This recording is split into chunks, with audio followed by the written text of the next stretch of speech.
Good morning students आज हम आपके साथ 6 चैप्टर का थर्ड लेक्चर स्टार्ट करते हैं।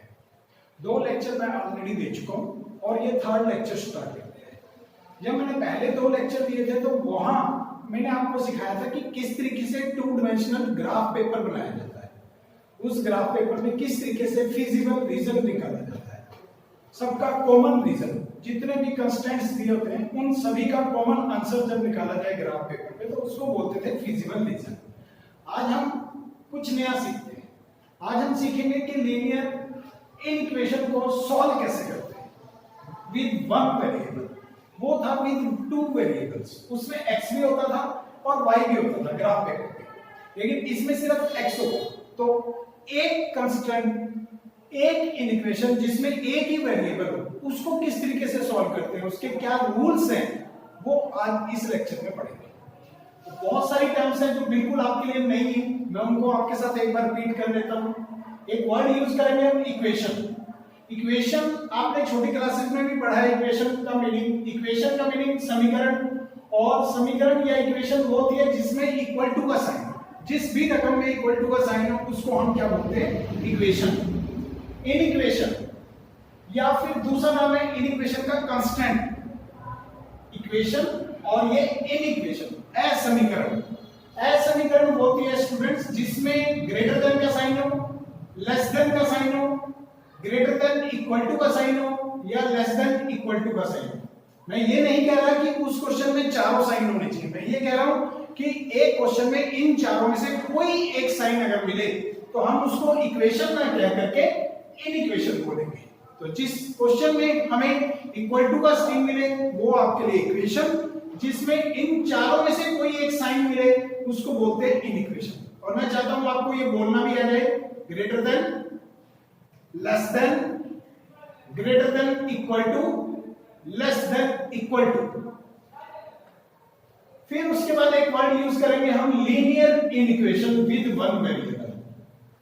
Linear inequation. अब बताइए, मैंने इनइक्वेशन वर्ड यूज किया तो आप बताइए जब मैं एग्जांपल लिखूंगा तो उसमें इक्वल टू का साइन होगा या इन चारों में से कोई एक साइन होगा। तो आपको पता लग रहा है कि जब मैंने यहां इनइक्वेशन यूज किया है तो इन्हीं चारों में से कोई एक साइन यूज करूंगा। देखिए मैंने ग्रेटर देन इक्वल टू का साइन यूज किया। और linear inequation with one variable का मीनिंग है कि जो x इसमें यूज है उसकी मैक्सिमम पावर 1 है, इसलिए उसको लीनियर बोलते हैं। लीनियर, रैखिक, और उसमें वेरिएबल भी एक ही है, x ही है सिर्फ, तो इसलिए विद वन वेरिएबल। ये वेरिएबल्स कहलाते हैं, x y z, ये वेरिएबल्स होते हैं क्वेश्चन में। तो अगर क्वेश्चन में x और y दो हैं तो विद 2 वेरिएबल्स। अगर क्वेश्चन में सिर्फ x यूज किया गया तो विद वन वेरिएबल। तो इस समय ये इनइक्वेशन है विद वन वेरिएबल। तो इसका नाम पढ़ लीजिए दोबारा से, linear inequation with one variable. Linear इसलिए बोला गया क्योंकि x की मैक्सिमम पावर 1 है, तो इसको linear inequation with one variable. यही टॉपिक आज हम पढ़ेंगे, इसी टॉपिक को सॉल्व करना सीखेंगे आज। फिर दूसरा बोला है लीनियर इनइक्वेशन विद 2 वेरिएबल्स। ये वो एक्सरसाइज है जिसको मैं वीडियो नंबर 2 में और वीडियो नंबर 1 में डिस्कस कर चुका हूं।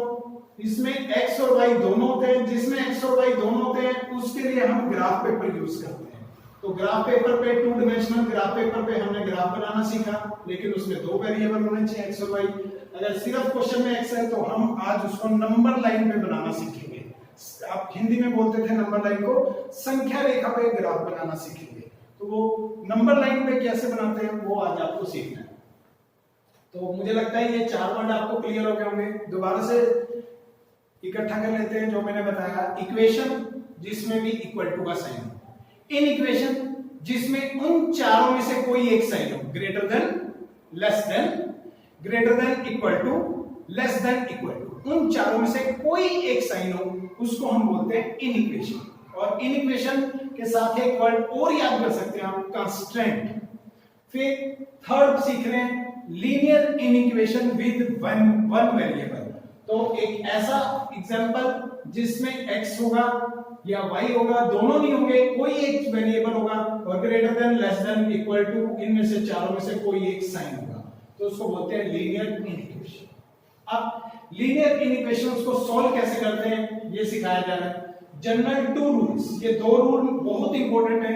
अगर आपको ये पहला रूल नहीं आता तो आपके कई क्वेश्चंस गलत हो जाएंगे चैप्टर में, तो ये ध्यान से सुनना है। General two rules for solving linear inequation in one variable. अगर linear inequation with one variable आपको दिया गया है और उसको सॉल्व करना है तो किस तरीके से सॉल्व करते हैं। तो पहले एग्जांपल पढ़ाता हूं, बाद में मैं आपको इसकी इंग्लिश समझाऊंगा।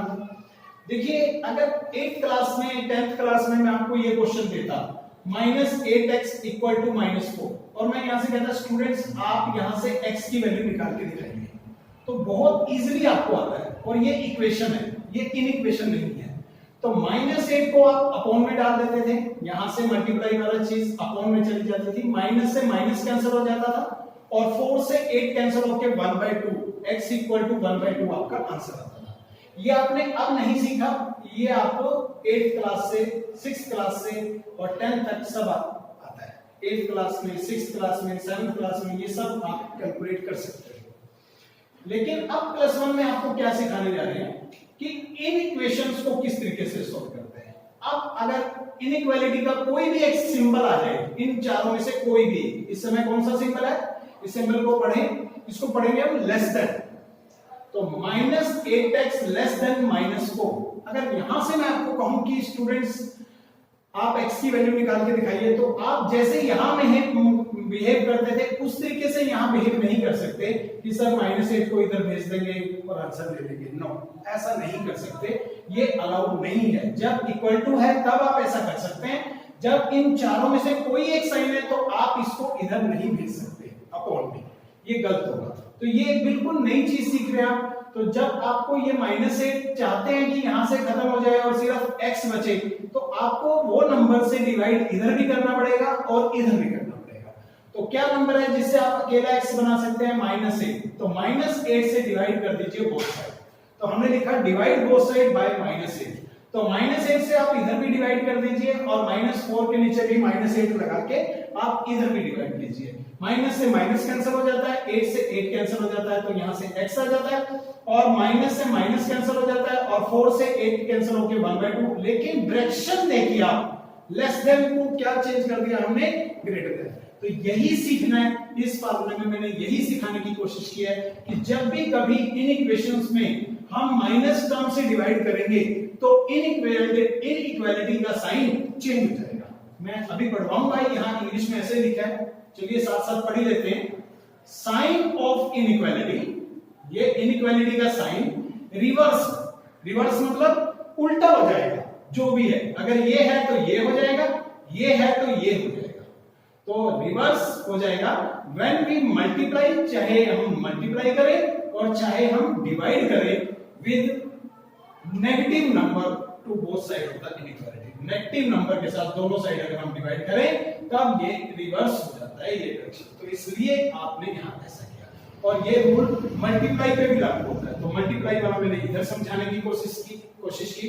तो यहां पे समझिए x बाय -8 और लेस देन और -4। अगर हमें इस क्वेश्चन पे काम करना है तो आप अगर ये इक्वल टू होता तो ये आप क्रॉस मल्टीप्लाई करके इसको इधर ले जाते। लेकिन इन इक्वेशन के साइन होते हुए जब आपको ये greater than, less than, greater than equal to, less than equal to में से कोई एक साइन मिले तो क्रॉस मल्टीप्लाई अलाउड नहीं है। आप ऐसे नहीं कह सकते सर इसको इधर ट्रांसफर करने के लिए हम लिख देते हैं कि आर पार गुना करने पर, क्रॉस मल्टीप्लाई करने पर। नहीं, ऐसा अलाउड नहीं है। यहाँ पे -8 से डिवाइड करना अलाउड नहीं था, यहाँ पे क्रॉस मल्टीप्लाई करना भी अलाउड नहीं है। इक्वल टू में ये सब कुछ चलता है लेकिन यहाँ नहीं चलेगा। तो यहाँ आपको क्या करना पड़ेगा, आज आपके यहाँ पर -8 है तो इधर क्या है, बाय में 1। तो आप -8 और 1 जब भी क्वेश्चन में अपॉन आए तो आप सारे क्वेश्चन का एलसीएम चेक किया करो कि क्या बनता है।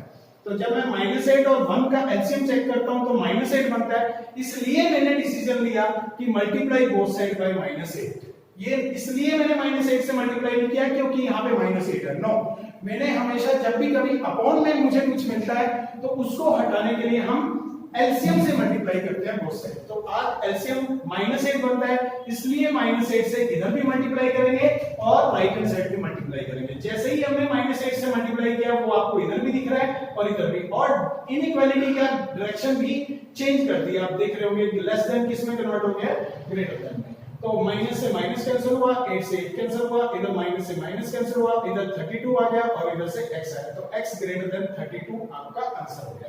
तो आपने क्या सीखा कि जब भी कभी हम मल्टीप्लाई करें या डिवाइड करें नेगेटिव नंबर के साथ इनइक्वालिटी के होते हुए, तो ये डायरेक्शन रिवर्स हो जाती है। और रिवर्स कैसे? अगर ये साइन है तो ये बन जाएगा, ये साइन है तो ये बन जाएगा, और ये साइन है तो ये बन जाएगा, और ये साइन है तो ये बन। मैंने एक एग्जांपल लिया और आप चारों एग्जांपल से समझ सकते हैं अपने आप को। मुझे लगता है आपको ये बहुत जरूरी समझ आया होगा, ये बहुत इंपॉर्टेंट है स्टूडेंट्स, इसको ध्यान से समझ लें। एक बार फिर प्रैक्टिस कराते हैं। The sign of inequality does not change. अब मैंने कहा कि इनका कभी कभी साइन चेंज भी नहीं होगा। वो कब नहीं होगा?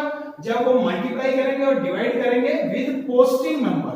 जब हम पॉजिटिव नंबर से दोनों साइड डिवाइड करेंगे तब इसकी डायरेक्शन रिवर्स नहीं होगी, चेंज नहीं होगी। जब नेगेटिव नंबर से डिवाइड करेंगे तब होगी, लेकिन जब पॉजिटिव नंबर से करेंगे तब नहीं होगी। एग्जांपल से ज्यादा समझ आएगा। देखिए ये 10th से lower 6th 8th 7th 8th 9th class के हिसाब से आप कर सकते हैं। यहाँ इक्वल टू है 3x इक्वल टू -6, तो आप बड़े इजीली ये 3 अपॉन में ले जाते थे और इसको कैंसिल करके x की वैल्यू -2 निकाल देते थे। ये तो है आपकी लोअर क्लासेस। और +1 में अब आप क्या सीख रहे हैं? इनइक्वेशन सीख रहे हैं। तो यहाँ पे इसमें और इसमें फर्क देख लीजिए अब क्या है। 3x लेस देन -6 मैंने आपको दिया, तो जल्दी जल्दी में आप ये 3 इसके नीचे नहीं लिखेंगे, गलत होगा वो। ऐसे नहीं कर सकते कि इधर से आप इधर ले गए। इनइक्वालिटी के सिंबल्स के सामने आप ये वाली चीज अपॉन में नहीं ले जा सकते। तो फिर क्या करना पड़ेगा? आपको दोनों साइड सेम नंबर से डिवाइड करना पड़ेगा। तो आज कौन सा नंबर आपको ओनली x बनाने के लिए यहाँ कौन सा नंबर आपको तंग कर रहा है? 3। तो आप इसलिए डिवाइड कर रहे हैं बोथ साइड बाय 3। अब जिस नंबर से आप डिवाइड कर रहे हैं क्या वो नेगेटिव है या पॉजिटिव है? तो पॉजिटिव है। अगर वो नंबर पॉजिटिव है तो देखिए आपने इधर भी 3 से डिवाइड किया, इधर भी 3 से डिवाइड किया, लेकिन डायरेक्शन चेंज नहीं हुई। आज इनइक्वालिटी का साइन रिवर्स नहीं हुआ। क्यों नहीं हुआ?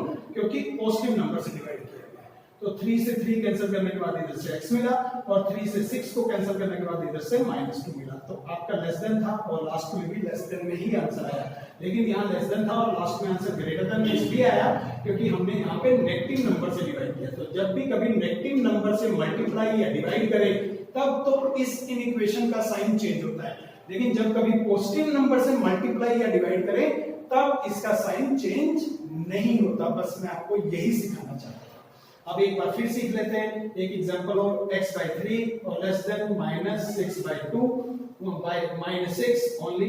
तो फिर यहाँ पे भी समझने की कोशिश करते हैं कि आज कितने से मल्टीप्लाई करें ताकि ये ओनली x बन जाए। तो 3 से मल्टीप्लाई करेंगे। 3 किस तरीके से सिलेक्ट किया है? क्योंकि इसके अपॉन में 3 है और इसके नीचे जब कुछ नहीं है तो 1 समझ लीजिए। 3 और 1 का एलसीएम 3 बनता है, इसलिए आपने 3 से मल्टीप्लाई करना सोचा। Multiply both side by 3। तो जैसे ही आपने 3 से मल्टीप्लाई किया तो यहाँ भी 3 से मल्टीप्लाई और इधर भी 3 से मल्टीप्लाई, इधर -18 बन जाता है और यहाँ 3 से 3 कैंसिल होकर ओनली x बन जाता है। तो आपका x लेस देन -18 ही रहा। देखिए इनइक्वालिटी की डायरेक्शन चेंज नहीं हुई इस केस में भी। क्यों नहीं हुई? क्योंकि यहाँ पे भी पॉजिटिव नंबर से मल्टीप्लाई किया गया है। Next formula students, number line. Number line आप संख्या रेखा को बोलते हैं और बचपन में आपने छोटी क्लासेस में ये नंबर लाइन बहुत बार लगाई है। आपको पता है स्केल की हेल्प से हम इसको लाइन को लगाते हैं और रजिस्टर पेज पे ही लगाते हैं, ग्राफ पेपर नहीं मांगते इसके लिए। रजिस्टर वाले पेज पे ही हम खुद स्केल की हेल्प से और पेंसिल की हेल्प से लाइन लगा देते हैं और 1-1 सेंटीमीटर या 2-2 सेंटीमीटर के गैप पे ये कट लगाते हैं। इधर 0 आ जाता है, फिर 1 2 3 4, इधर -1 -2 -3 -4, कितना भी इधर लिख सकते हैं और कितना भी इधर लिख सकते हैं और दोनों साइड लाइन के एरो भी डालते हैं और इसको बोलते हैं नंबर लाइन। ये नंबर लाइन कब लगाई जाती है? ये नंबर लाइन स्टूडेंट्स तब लगानी चाहिए जब हम linear inequation with one variable के क्वेश्चन को सॉल्व कर रहे हैं।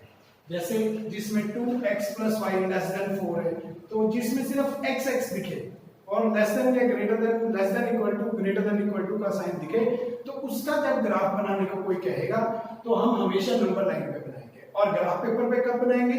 जब x + y दोनों होंगे, जिस कंस्ट्रेंट में x और y दोनों होंगे उसको ग्राफ पेपर पे बनाएंगे, और जिसमें सिर्फ x होगा या सिर्फ एक टाइम में y ही होगा उसको नंबर लाइन पे ग्राफ को बनाएंगे। और इसके लिए ग्राफ जरूर बोलते हैं कि इसका ग्राफ ड्रा कीजिए, लेकिन ग्राफ पेपर नहीं मांगना, आप ग्राफ रजिस्टर पेपर पे ही बनाएंगे इसको। तो केस फर्स्ट सुन लीजिए, ये नंबर लाइन कभी कभी हम डार्क लगाते हैं और कभी कभी ये नंबर लाइन हम डॉटेड भी लगाते हैं। तो वो आपको समझना है कि आज क्वेश्चन में हमें नंबर लाइन डार्क लगानी है या डॉटेड लगानी है। तो वो कैसे क्लियर होता है, अगर किसी क्वेश्चन में एक रिप्लेसमेंट सेट होता है, जब हम क्वेश्चन करेंगे तब मैं आपको दिखाऊंगा रिप्लेसमेंट सेट अगर आर लिख के दिया गया हो कि आज के क्वेश्चन का रिप्लेसमेंट सेट आर है। सेट का मतलब होता है, इस आर का मीनिंग होता है सेट ऑफ रियल नंबर्स, सभी रियल नंबर्स इसमें आ जाते हैं, आइटा वाली टर्म्स को छोड़ के बाकी दुनिया के सारे नंबर्स, रूट वाले, प्लस वाले, माइनस वाले, सभी नंबर्स इसके अंदर आ जाते हैं रियल नंबर के अंदर। तो उस समय अगर हमें आर सेट दिया जाए, रिप्लेसमेंट सेट आर दिया जाए, तो हम डार्क लाइन करेंगे।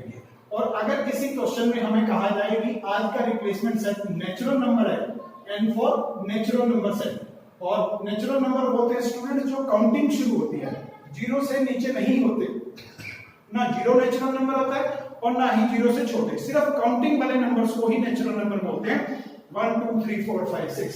और इधर से इसका सबसे लोवेस्ट लोअर नेचुरल नंबर तो आपको क्लियर होता है कि 1 होता है, लेकिन हाईएस्ट बिगेस्ट नेचुरल नंबर आपको नहीं पता होता क्योंकि ये इंफिनिटी तक चलता है। इसी तरीके से एक होते हैं W से रिप्रेजेंट, ये N से रिप्रेजेंट होते हैं, ये W से रिप्रेजेंट होते हैं, इनको बोलते हैं set of whole numbers. Whole number students natural number से कितने ज्यादा होते हैं, एक वैल्यू ज्यादा होती है, 0। इसमें 0 भी आता है, 0 1 2 3 4 और इस तरीके से होता है। और इसकी भी सबसे छोटी नंबर तो आपको क्लियर हो जाता है, 0 होता है, लेकिन सबसे बड़ा नंबर आपको इसमें भी क्लियर नहीं होता। और एक होते हैं जेड लेटर से रिप्रेजेंट, उनको बोलते हैं integer, set of integers. Integers में प्लस वाले भी आते हैं और माइनस वाले भी आते हैं, और जैसे मैंने दिखाया 0 1 2 3 4 और इधर से -1 -2 -3 -4 -5 वगैरह इधर भी होते हैं। तो इसकी लोवेस्ट, सबसे लोवेस्ट नंबर भी नहीं पता होता और सबसे बिगेस्ट भी नहीं पता होता। ये पता होता है कि ये -इंफिनिटी तक जा रहा है और इधर से पता होता है कि ये +इंफिनिटी तक जा रहा है। तो इंटीजर्स इनको बोलते हैं। तो जब भी कभी रिप्लेसमेंट सेट में n दिया गया हो, w दिया गया हो, ये z दिया गया हो, वो जब हम क्वेश्चन करेंगे तब मैं आपको अच्छा दिखा पाऊंगा। तो उस समय जब आप उसका ग्राफिकल सॉल्यूशन बनाएंगे तो डॉटेड लाइन के साथ बनाएंगे, नेचुरल नंबर के लिए भी, w के लिए भी और z के लिए भी। नंबर लाइन जरूर लिखेंगे लेकिन उसको डॉटेड लाइन से बनाएंगे। और जब आप उसको डार्क लाइन से बनाएंगे वो तब बनाएंगे जब आपको रिप्लेसमेंट सेट r के नाम से दिया गया हो। तो ये भी आप केयर करेंगे, अच्छी तरह से समझ रहे होंगे आप। और फिर उसके बाद लास्ट में क्या समझाया गया कि किसी क्वेश्चन में अगर मेंशन ही ना हो कि आज रिप्लेसमेंट सेट क्या है, तो उस क्वेश्चन में हमेशा रिप्लेसमेंट सेट आप आर वाला मानेंगे, एन वाला, जेड वाला और डब्ल्यू वाला तो सिर्फ तभी मानेंगे जब क्वेश्चन में मेंशन हो। अगर क्वेश्चन में लिखना भूल गया टीचर कि लिख दिया कि solve the linear constant with one variable और ग्राफिकली भी लिख दिया, लेकिन ये नहीं बताया कि रिप्लेसमेंट सेट कौन सा है, आर वाला है, एन वाला है, डब्ल्यू वाला है या जेड वाला है, तो नहीं बताया तो आप हमेशा आर वाला ही समझेंगे। तो केस थर्ड मैंने यही लिखा है, इन ए पर्टिकुलर क्वेश्चन, अगर किसी क्वेश्चन में लीनियर इनइक्वालिटी वाला क्वेश्चन अगर हम कर रहे हैं उसमें if replacement set is not mention, अगर हमें रिप्लेसमेंट सेट दिया ही ना गया हो, then always consider replacement set equal to R. तो हमेशा रिप्लेसमेंट सेट को क्या मानना चाहिए, आर ही मानना चाहिए। तो जब आपको रिप्लेसमेंट सेट आर वाला बनाना है तो डार्क लाइन के साथ बनाना है, जब रिप्लेसमेंट सेट एन, डब्ल्यू या जेड के साथ बनाना है तो डॉटेड नंबर लाइन के साथ आपको ग्राफ बनाना है, ठीक है। और अगला फार्मूला समझते हैं, मीनिंग ऑफ इंटरवल्स। अब कुछ इंटरवल्स होते हैं मैथमेटिक्स में, ये आपको आज सीखना है, इससे पहले आपको नहीं पता था ये बात कि आज हमने 2,6 लिखा, 2 नंबर लिखे और उनको क्लोज ब्रैकेट में डाला, इस तरीके की ब्रैकेट, इसको क्लोज ब्रैकेट बोलते हैं स्टूडेंट्स। बिल्कुल सीधी जो ब्रैकेट डाली जाती है इसको कौन सी ब्रैकेट बोलते हैं, क्लोज ब्रैकेट। और जब कभी हमने 2 और 6 लिखा और सी ब्रैकेट डाली, इसको आप ओपन ब्रैकेट बोला करेंगे। तो आप ब्रैकेट्स के नाम भी याद कर लीजिए, जो बिल्कुल दोनों साइड से इस तरीके से होती है वो क्लोज ब्रैकेट मैथमेटिक्स में कहलाती है। उसका क्या मीनिंग है मैं अभी आपको बताऊंगा। फिर ये है ओपन ब्रैकेट, ये है सेमी क्लोज ब्रैकेट, एक साइड से क्लोज है और एक साइड से ओपन है, तो इसको बोलते हैं सेमी क्लोज, मतलब आधा काम हो रहा है इसके अंदर। और इधर से ये ओपन है और इधर से ये क्लोज है, तब भी इसको सेमी क्लोज ही बोलेंगे। और अब दोनों साइड से ये कर्ली ब्रैकेट, बनाई गई है। कर्ली ब्रैकेट हिंदी मीडियम वाले बोलते हैं कुबड़ी ब्रैकेट। तो जब कभी कर्ली ब्रैकेट बना ली गई हो तो उस समय कुछ और मीनिंग है। तो इन 5 तरह के इंटरवल्स का आपको अलग अलग मीनिंग समझाना है मुझे कि मैथमेटिक्स में इनका क्या मीनिंग हो जाता है। जब कभी 2 से 6 लिखा जाता है और क्लोज ब्रैकेट के साथ लिखा जाता है तो इसका मीनिंग यह है कि हमारा आंसर 2 से लेके 6 तक के सारे नंबर्स हमारे आंसर हैं। यहां तक कि 2.1, 2.3 सभी जो बीच में भी आते हैं वो भी हमारे आंसर हैं। और ये जो बाउंड्री वाले पॉइंट है 2 और 6 वो भी हमारे आंसर है क्योंकि क्लोज है दोनों साइड से। तो ये बड़ी ब्रैकेट यूज की गई है। अगर ओपन ब्रैकेट यूज की जाए तो इसका मीनिंग होता है कि 2 से लेके 6 तक के बीच के नंबर यानी 2.1 से लेके 5.9 तक के नंबर हमारे आंसर है। ना तो 2 हमारा आंसर है और ना ही 6 हमारा आंसर है क्योंकि इस समय ओपन ब्रैकेट यूज की गई है। तो ओपन ब्रैकेट का मतलब होता है कि जो बाउंड्री में पॉइंट लिखे हैं वो हमारे आंसर नहीं है, उसके बीच के आंसर हमारे आंसर है। तो अब 2 क्लोज है और 6 वाली साइड से ओपन है। तो इसका मीनिंग आप गेस कर सकते होंगे शायद कि इसका ये मीनिंग होगा कि आंसर 2 से 6 तक के बीच के भी हैं और 2 भी हमारा आंसर है। 6 हमारा आंसर नहीं है लेकिन 2 तो हमारा आंसर है। और जब कभी 2 वाली साइड से ओपन और 6 वाली साइड से क्लोज हो जाए तो उसका मीनिंग बनता है कि ये इंटरवल ये शो करता है कि 2 से लेके 6 तक के बीच के सारे आंसर हमारे आंसर है और इस बार 6 भी हमारा आंसर है लेकिन 2 हमारा आंसर नहीं है। ये शो करता है। और कर्ली ब्रैकेट में अगर 2 और 6 लिखा जाए तो इसका मीनिंग है सिर्फ 2 और 6 ही हमारा आंसर है और बीच के कोई भी नंबर हमारा आंसर नहीं है। तो कर्ली ब्रैकेट में सिर्फ वही नंबर हमारे नंबर आंसर होते हैं जो दिख रहे होते हैं, बस उसके बीच के नहीं होते। तो इन सभी में फर्क लिखा, यही हमने यहाँ समझाने की कोशिश की है कि 2 से 6 क्लोज ब्रैकेट में लिखा हो तो क्या मतलब है, आंसर इज बिटवीन 2 to 6 कि आंसर 2 से 6 के बीच वाला भी है इंक्लूडिंग समेत 2 और 6 और 2 को भी बीच में लेना है। और आंसर इज बिटवीन 2 and 6 तो 2 और 6 के बीच का है एक्सक्लूडिंग छोड़कर, 2 और 6 को छोड़कर। ये इसका मीनिंग हुआ। और इसका मीनिंग हुआ कि answer between 2 and 6 and including 2 excluding 6 तो 2 को तो बीच में लेना है लेकिन 6 को छोड़ देना है। ये इसमें मीनिंग बनता है। ये कोई पूछेगा नहीं आपसे, ना ही कोई आपसे कहेगा कि आप इसको बोल के दिखाइए, लेकिन आपको समझ आना चाहिए कि ये क्या कह रहा है, ये इंटरवल क्या मैसेज दे रहा है, ये इंटरवल क्या मैसेज दे रहा है। तो अगर ऐसे लिखा जाए तो answer is between 2 and 2 to 6 कि आंसर 2 से लेके 6 तक के बीच का है और 6 भी हमारा आंसर है इंक्लूडिंग 6 एक्सक्लूडिंग 2 कि 2 तो 6 तो बीच में है लेकिन 2 बीच में नहीं है। एक्सक्लूडिंग का मतलब होता है 2 को छोड़ देना है। और कर्ली ब्रैकेट में आंसर इज ओनली 2 and 6 कि आंसर सिर्फ 2 और 6 है। तो इसको नंबर लाइन पे किस तरीके से शो करेंगे वो समझते हैं। अगर हमें 2 से 6 क्लोज ब्रैकेट वाला शो करना है तो आपको ऐसे नंबर लाइन बनानी है। आज मुझे पॉजिटिव ज्यादा चाहिए, नेगेटिव कम चाहिए, तो नेगेटिव में मैंने सिर्फ एक ही पॉइंट दिखाया आपको -1 और 0 1 2 3 4 5 6 7 तक मैंने आपको दिखाया क्योंकि मुझे 6 की जरूरत है, इसलिए मैंने 7 तक एक आधा नंबर ज्यादा लगा लेना चाहिए। और नंबर लाइन के दोनों तरफ मैंने एरो डाल दिए, एक साइड नंबर लाइन लिख दिया और एक साइड आर लिख दिया। आप नंबर लाइन इधर और आर इधर भी लिख सकते हैं, इससे कोई फर्क नहीं पड़ता। तो इसी को बोलते हैं रिप्लेसमेंट सेट। तो आज आपके 2 से 6 का क्लोज ब्रैकेट अगर आपको दिखाना है तो इसका क्या मीनिंग है कि 2 वाली साइड से भी क्लोज कर दीजिए, 6 वाली साइड से भी क्लोज कर दीजिए, मतलब डार्क सर्कल बना दीजिए। उसमें सर्कल भी करना है और उस सर्कल को रंग भी भर देना है, उसके अंदर पेंसिल से उसमें रंग भी भर देना है। और 2 से 6 के बीच में स्केल से लेकर के और पेंसिल लेकर के उस लाइन को मोटा भी कर दीजिए। तो ये शो क्या करती है कि 2 से लेके 6 तक के बीच के आंसर भी हमारे आंसर है और 2 भी हमारा आंसर है और 6 भी हमारा आंसर है। इसको आपने ग्राफिकली दिखाने की कोशिश की है। और जब 2 से 6 ओपन ब्रैकेट में लिखा गया तो 2 पे भी सर्कल कर दीजिए और 6 पे भी, लेकिन इस तरीके के सर्कल डार्क नहीं करने। इस तरीके के सर्कल को मैथमेटिक्स में बोलते हैं होलो सर्कल्स। होलो सर्कल का मतलब होता है खोखला सर्कल। उसको खोखला ही रखना है, उसमें रंग नहीं भरना, आपने पेंसिल से रंग नहीं भरना, ना 2 में और ना ही 6 वाले सर्कल में। उसकी बाउंड्री से, 6 वाले की सर्कल की बाउंड्री से और 2 नंबर वाले सर्कल की बाउंड्री के बीच में आपने डार्क कर देना है लाइन को स्केल और पेंसिल की हेल्प से। लेकिन ना तो 2 को डार्क करना है और ना ही 6 को डार्क करना है। और जब कभी 2 वाली साइड से क्लोज हो जाए और 6 वाली साइड से ओपन हो जाए तो इसका मीनिंग है कि 2 वाला पॉइंट तो डार्क करना है लेकिन 6 वाला पॉइंट आपने होलो रखना है। ठीक है, और 2 से लेके 6 के बीच वाले पॉइंट्स को भी आपने डार्क कर देना है, तो उसको भी।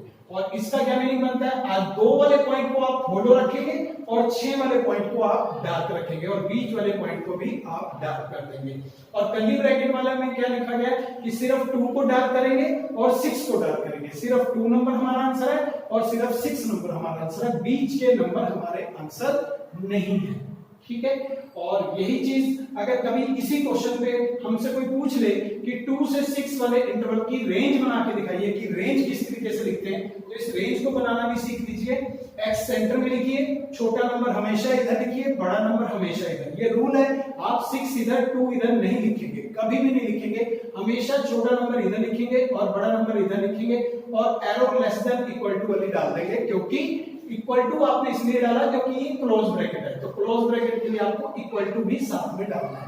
तो आपको इस तरीके से करना है और कॉमा डाल के x बिलोंग्स टू r भी लिखना है। ये इस तरीके से लिखना आपका कहलाता है कि आपने अपने सॉल्यूशन को रेंज में बताया है, तो रेंज इस तरीके से लिखी जाती है। और जब कभी दोनों साइड से ओपन है, फिर आप कौन सी ब्रैकेट यूज करेंगे, सिर्फ लेस देन वाली, साथ में इक्वल टू नहीं डालेंगे। तो इधर सेंटर में x लिखेंगे, छोटा नंबर इधर, बड़ा नंबर इधर और x बिलोंग्स टू r।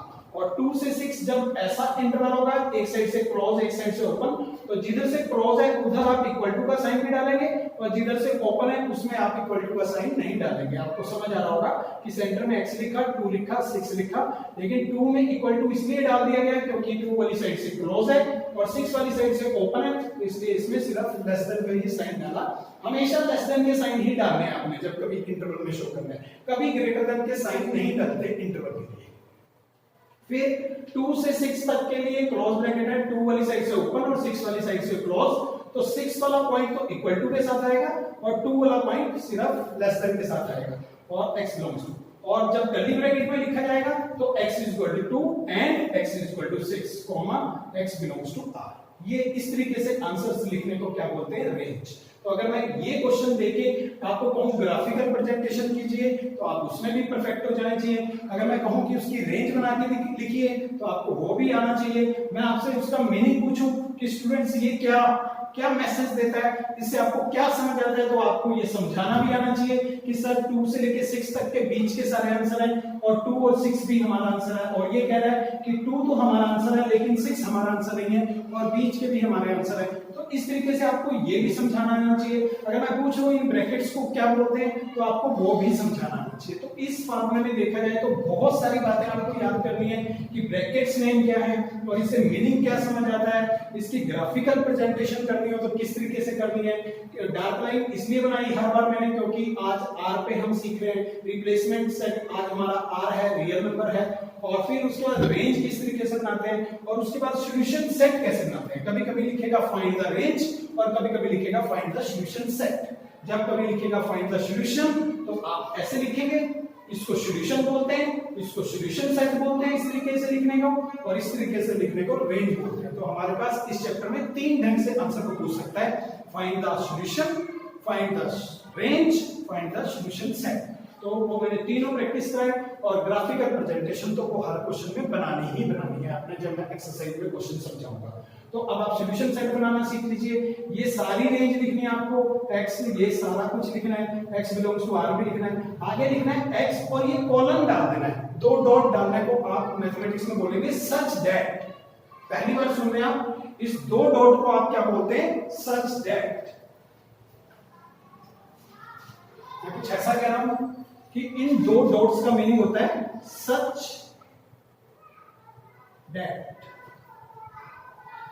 इसको भी पढ़ना सीख लीजिए, सच दैट। तो किसी के सामने पढ़ना है तो कैसे पढ़ना है, x is such that x lies between 2 and 6 including 2 including 6 x belongs to r, और कर्ली ब्रैकेट में लिखना है। जब भी कभी सेट लिखा जाता है हमेशा कर्ली ब्रैकेट में ही लिखा जाता है। और फिर अगर इसका सॉल्यूशन सेट लिखना है, ये सारी रेंज लिख दीजिए, आगे x इज सच दैट और फिर उसको कर्ली ब्रैकेट। बाकी सब देख लीजिए आप, बिल्कुल वैसे लिखा है, बस रेंज वाले आंसर के आगे x इज सच दैट डालना होता है, उसको कर्ली ब्रैकेट में पैक कर देना होता है, वो सॉल्यूशन सेट होता है।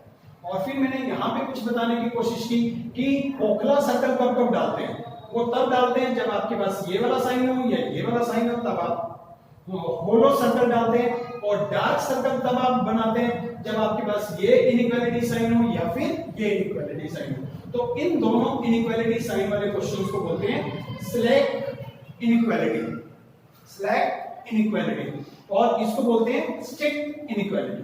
ये एक नंबर का क्वेश्चन आपसे पूछ सकता है कोई टीचर कि जिस सिंबल में लेस देन और ग्रेटर देन हो उस तरीके की इनइक्वालिटी का नाम बताइए, तो आप क्या बताएंगे?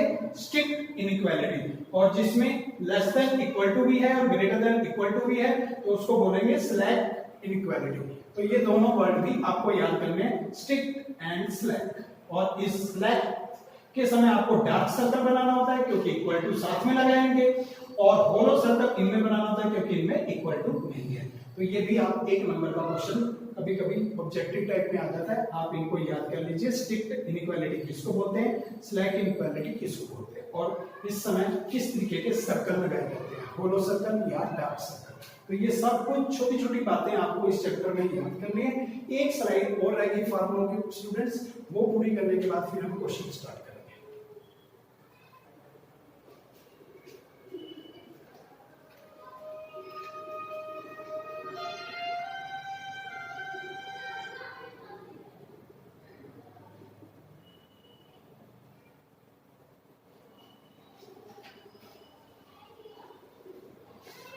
Students, graphical presentation of linear inequation in one variable on number line। वही जो चीज मैंने पहले आपको सिखाई उसी को दोबारा से रिवाइज करते हैं कि ग्राफिकली प्रेजेंटेशन करनी हो अगर लीनियर इक्वेशन की जो वन वेरिएबल बनी है नंबर लाइन पे, तो किस तरीके से रिप्रेजेंट करते हैं एक बार फिर समझते हैं इसी चीज को, क्योंकि ये इस चैप्टर के लिए बहुत इंपॉर्टेंट है। अगर आपको ये कॉन्सेप्ट समझ आएगा तो आप पूरा चैप्टर समझ पाएंगे। तो ग्राफ ऑफ क्वेश्चन है मेरा, ग्राफ बनाना है आपको ऑफ x ग्रेटर देन 3। अगर आपको x ग्रेटर देन 3 का ग्राफिकल प्रेजेंटेशन करना हो तो किस तरीके से कर पाएंगे? तो ग्राफिकल प्रेजेंटेशन R पे करना है, इसलिए आपने डार्क लाइन लगा दी, और 1 2 3 आपको पता है 1 2 3 4 5 और 0 -1 -2 वगैरह लिखते हैं, एक साइड R लिखते हैं, एक साइड नंबर लाइन लिखते हैं। ये नंबर लाइन आप इधर लिखिए, R आप इधर भी लिख सकते हैं, इससे कोई फर्क नहीं पड़ेगा। अब आपको चाहिए 3 पॉइंट और 3 पे इक्वल टू भी है, तो आपने 3 को डार्क किया सबसे पहले, उसके बाद शेड इधर क्यों किया आपने? क्योंकि ये एरो राइट हैंड साइड जा रही है। अगर ये एरो राइट हैंड साइड जा रही है तो आपने भी इधर ही शेड करनी है, लाइन को इधर से डार्क कर देना है और एरो भी बीच में डार्क करनी है। पेंसिल के साथ ही करना है ये सब कुछ आपको। और इसका सॉल्यूशन अगर आपको लिखना पड़े, इसकी पिक्चर देख के आपको सॉल्यूशन लिखना पड़े, तो आप बोलेंगे कि 3 भी हमारा आंसर है, और 3 से लेके इधर क्या आता है स्टूडेंट्स? इंफिनिटी, और इधर पूछो तो क्या आता है? Minus infinity. तो 3 से लेके इंफिनिटी तक के सारे आंसर आपके आंसर है, लेकिन इंफिनिटी में कभी भी स्टूडेंट्स क्लोज ब्रैकेट नहीं डालते, ये आपको याद रखना है। इंफिनिटी में हमेशा ओपन ब्रैकेट डालते हैं, चाहे माइनस इंफिनिटी है चाहे प्लस इंफिनिटी है, उसमें हमेशा आपने ओपन ब्रैकेट डालनी है, क्योंकि इंफिनिटी को कोई आज तक छू नहीं पाया। इंफिनिटी का किसी को मीनिंग नहीं पता कि कितना होता है, तो इसलिए आप वहां क्रॉस ब्रैकेट नहीं डाल सकते। उस साइड आपको माइनस इंफिनिटी या प्लस इंफिनिटी वाली साइड हमेशा ओपन ब्रैकेट ही डालनी पड़ती है। लेकिन अगर 3 के साथ इक्वल टू है तो 3 तो आपको क्लोज करना पड़ेगा। और इसी चीज को अगर इसी सॉल्यूशन को सॉल्यूशन सेट की फॉर्म में लिखना हो तो आप ऐसे लिखेंगे, x is such that x greater than equal to 3, x belongs to R। तो सॉल्यूशन पूछा जाए तो आप ऐसे लिखना सीखेंगे, सॉल्यूशन सेट पूछा जाए तो ऐसे लिखना सीखेंगे। और मैंने आपको रेंज भी बताया था कि अगर रेंज पूछ ली जाए तो कितना लिखेंगे। रेंज पे आपको यहां से लेके और यहां तक लिखना है विदाउट कर्ली ब्रैकेट, और x is such that भी यूज नहीं करना, तो वो बन जाती है रेंज। मैंने रेंज का कॉलम तो नहीं बनाया है यहां पर, लेकिन सॉल्यूशन और सॉल्यूशन सेट की प्रैक्टिस आपको दोबारा से कराऊंगा।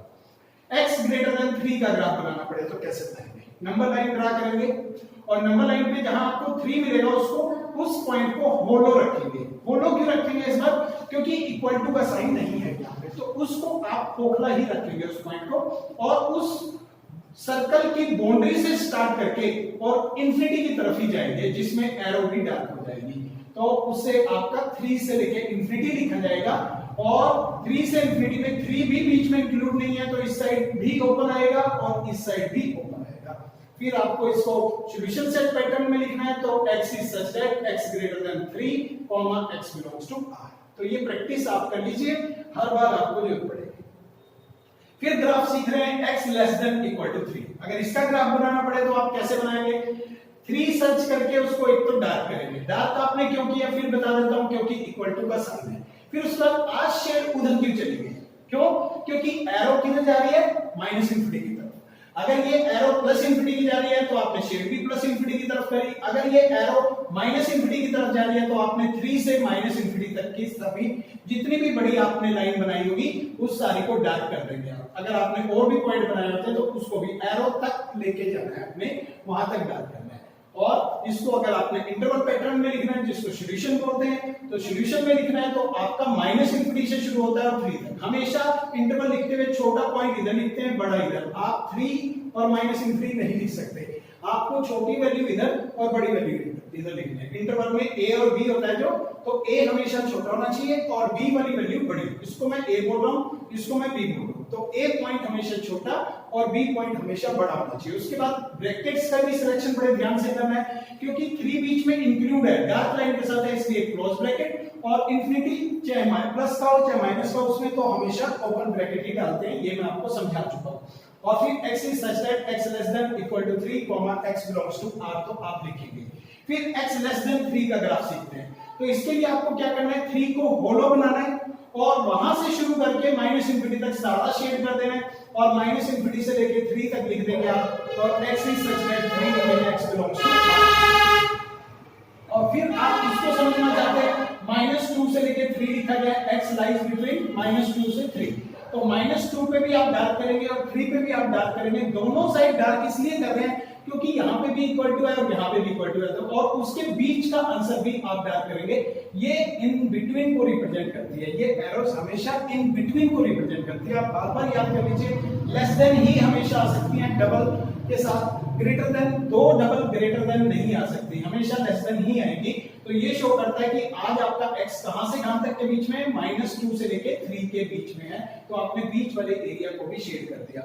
और जब आप इसको इंटरवल में लिखना चाह रहे हैं तो इधर -2 लिखा है, इधर 3, और इधर से भी क्लोज कर दिया और इधर से भी क्लोज कर दिया। और इसको इंटरवल पैटर्न में भी आपको सॉल्यूशन सेट पैटर्न में भी लिखना आ रहा है।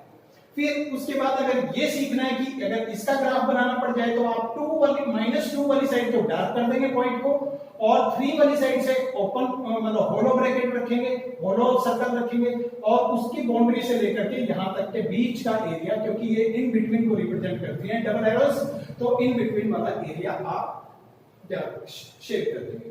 और -2 पे क्लोज डालेंगे और 3 पे आप ओपन डालेंगे, क्योंकि इधर इक्वल टू नहीं है। अगर इधर से ओपन है और इधर से इक्वल टू है तो फिर क्या करेंगे, -2 को तो ओपन रखेंगे मतलब होलो रखेंगे और 3 को आप डार्क रखेंगे, और उसके बाद इसके बाउंड्री से लेकर के और यहां तक के बीच का एरिया आप डार्क भी कर देंगे।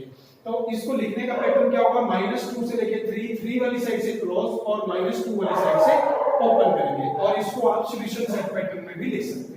फिर लास्ट में -2 से 3 के बीच में सीख रहे हैं, तो इसमें -2 भी होलो रहेगा और 3 भी होलो रहेगा, और इसके बीच का एरिया आप शेड कर देंगे और इसको दोनों साइड से ओपन रखेंगे, और फिर आप इस तरीके से भी लिख सकते हैं। ये मैंने कुछ आपको दोबारा से प्रैक्टिस कराई। स्टूडेंट सभी फार्मूलास पूरे हो चुके हैं। अब मैं एक्सरसाइज अगली लेक्चर में शुरू करूंगा, अगली वीडियो बनाऊंगा, और तब तक आप इन फार्मूलेज को अच्छी तरह से याद कर लीजिए, इन वर्ड्स को, इन टर्म्स को अच्छी तरह से समझ लीजिए।